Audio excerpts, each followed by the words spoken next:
ایک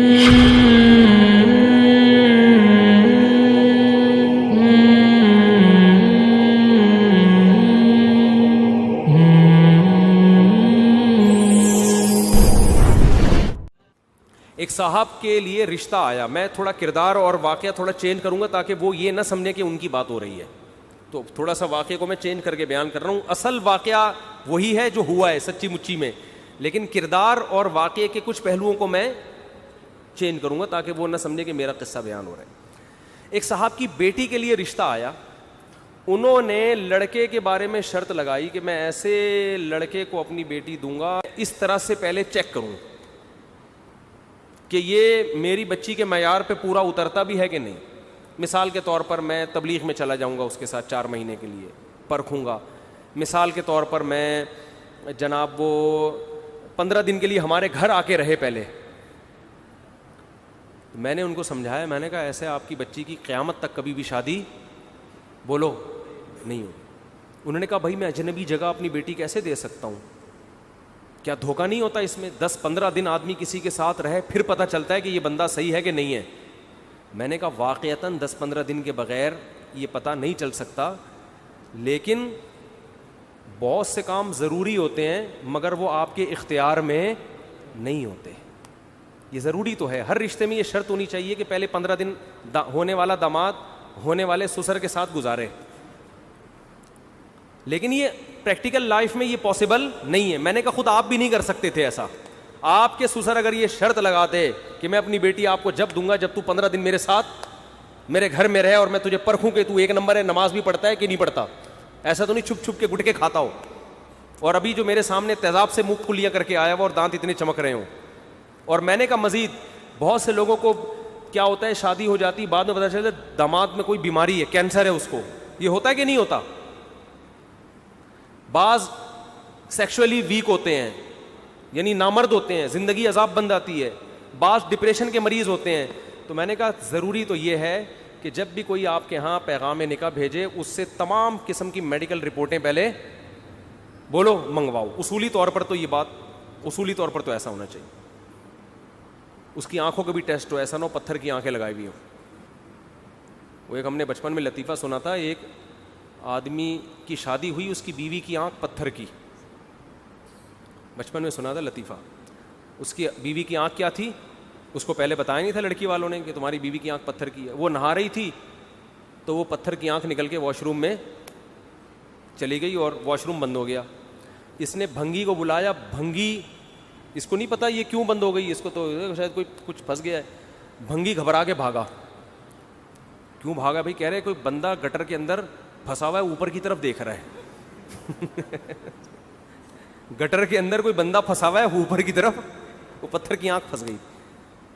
تو پہلے آنکھوں کا بھی ٹیسٹ ہونا چاہیے، تمام میڈیکل رپورٹیں، cancer, blood pressure, glucose level, sugar level, یہ ساری چیزیں بھائی بندہ ماشاءاللہ کیا ہے فٹ فاٹ. پھر اخلاق کا ٹیسٹ ہونا چاہیے. کچھ سائیکیٹرک کچھ سائیکولوجسٹ کو بلاؤ. جیسے ISSB کا امتحان ہوتا ہے نا فوج میں جانے کے لیے، نفسیات بھی دیکھی جاتی ہے، غیر اخلاقی حرکتوں میں تو ملوث نہیں ہے بھی. پورے ٹیسٹ کے بعد رپورٹ ہونی چاہیے، اس کے بعد شادی ہونی چاہیے. لیکن میں نے کہا ایسے کرے گا کوئی بھی نہیں. تو ہونا تو بہت کچھ دنیا میں چاہیے، لیکن آپ وہ کر سکتے ہیں جس کا آپ کو اختیار ہے. جو چیز آپ کے اختیار میں نہیں ہے، قانون بنانے سے پہلے سب سے پہلے یہ دیکھا جاتا ہے کہ یہ قانون مارکیٹ میں چلے گا بھی کہ نہیں چلے گا. نہیں چلے گا. تو میں نے کہا بس اتنا کر لو، دیکھ لو، دیکھنے میں فٹ فاٹ لگ رہا ہے. ایک دفعہ بلا کے آدھا 1 گھنٹے کے لیے انٹرویو لے لو، بھائی سب سیٹ ہے، کیسے رکھو گے، ابا سے مل لو، اس کے دوست احوال سے تحقیق کر لو. باقی کیا کرو، اللہ پہ توکل. کیونکہ پوری رپورٹیں کلیئر کرنے کے بعد بھی بعض دفعہ ایسے ہوتا ہے شادی ناکام. تو وہ مجھے کہنے لگے نہیں ہمارے محلے میں ایک دفعہ ایسے ہوا تھا، ایک آدمی کے یہ شرط لگائی تھی ایک صاحب نے کہ اپنی بیٹی تمہیں اس شرط پہ دوں گا، وہ ساری شرطیں پوری کی اس نے. میں نے کہا دیکھو کسی کو عشق ہو جائے نا تو اس کو تو اگر یہ بھی شرط لگاؤ کہ حبیب بینک کی بلڈنگ سے چھلانگ لگائے گا تو دوں گا، وہ لگا لے گا. عشق کے اصول کیا ہوتے ہیں؟ کسی کو عشق ہو جائے کسی لڑکی سے، عاشق کو تو آپ جتنی بیہودہ شرطیں کہو گے اتنا خوش ہوگا. عاشق سے کہو کہ جا فلاں کا بیل بھاگ گیا ہے، اگر تو پکڑ کے لائے گا تو میں شادی کروں گا، وہ یہ کام بھی کرے گا. اس سے بولیں کہ تو جو ہے نا حبیب بینک کی بلڈنگ سے چھلانگ لگا, بچ گیا تو یہ تیری ہوئی, نہیں بچا تو یہ میری. وہ چھلانگ لگ, وہ رسک لے لے گا. تو عاشقوں کے اصول کچھ اور ہیں, ہم نارمل دامادوں کی بات کر رہے ہیں. ٹھیک ہے, نارمل آدمی یہ شرطیں, بلکہ سوال اگر پوچھ لیا نا نارمل آدمی سے کہ آپ کو شوگر تو نہیں ہے, اس کو غصہ آ جائے گا. جیسے ہمارے ایک دوست تھے, رشتہ نہیں ہو رہا تھا, میں نے سفارش کی, میں ان کو لے گیا. اب ماشاءاللہ وہ ہمارے دوست تھے, بہاری, بہت اچھے ہوتے ہیں, لیکن تھوڑا باتوں میں اچھی باتوں میں کافی تیز ہوتے ہیں. تو میں ان کو لے گیا, ان کا کوئی رشتہ نہیں ہو رہا تھا ان کا کہیں, تو میں ان کو لے گیا سفارشی بن کے. اب وہ بیچارے خوشی سے نا, کیونکہ بہت عرصے بعد ان کو رشتہ ملا, تو خوشی سے تھوڑا سا وہ نروس ہو جاتا ہے نا انسان, ایسی باتیں بھی کرنے لگتا ہے جو نہیں کرنے کی ہوتی. اب وہاں جا کے لڑکی والے دیندار تھے, اور اس زمانے میں پولیو کے قطروں کے خلاف مہم بہت چل رہی تھی, اخباروں میں مضامین آ رہے تھے کہ بھائی یہودی سازش ہے یہ پولیو کے قطرے, اور پتہ نہیں ہے نہیں کوئی یہودی کچھ نہیں ہے, لیکن بڑی یہ سمجھا جاتا ہے کہ دیندار آدمی اپنے بچوں کو گویا پولیو کے قطرے نہیں پلاتا. تو یہ وہاں جا کے بیچارے خوشی میں نا ان کو کنونس کرنے کے لیے ان سے کہہ رہے ہیں اللہ کا شکر ہے میں تو نماز بھی پڑھتا ہوں, میں پولیو کے قطرے بچوں کو بالکل نہیں پلاؤں گا. میں کہہ رہا ہوں ابھی کمبخت نہ بھی اس نے ہاں کی ہے, پہلے شادی ہونے دے, پھر بچے پیدا ہوں گے, اس کے بعد کہیں ہیڈک ہے کہ تو پلا. اس نے ابھی اپنی بیٹی دینے کا نہ تجھ سے وعدہ کیا, اور تو پہلے سے کس پہ آ رہا ہے, اس کو کنونس کرنے کے لیے نا کہ میں اتنا نیک ہوں کہ میں بچوں کو پولیو کے قطرے بھی نہیں پلاتا, میں تو اللہ پہ توکل کرتا ہوں. میں نے کہا بیٹا تیری ہو گئی شادی. اب وہ ظاہر ہے انہوں نے نہیں دیا, انہوں نے کہا عجیب باتیں کر رہا ہے یار, پولیو کے قطرے نہیں پلاؤں گا. تو اگر تو نے نہیں بھی پلانے تو پہلے سے بتا کیوں رہا ہے.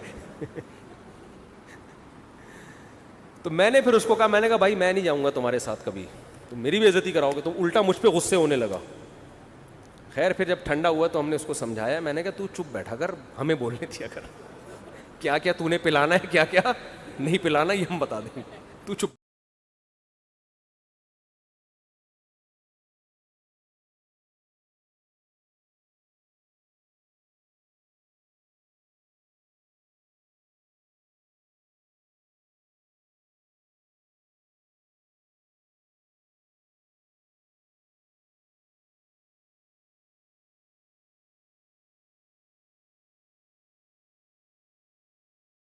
چپ بیٹھا کر, ٹھیک ہے نا.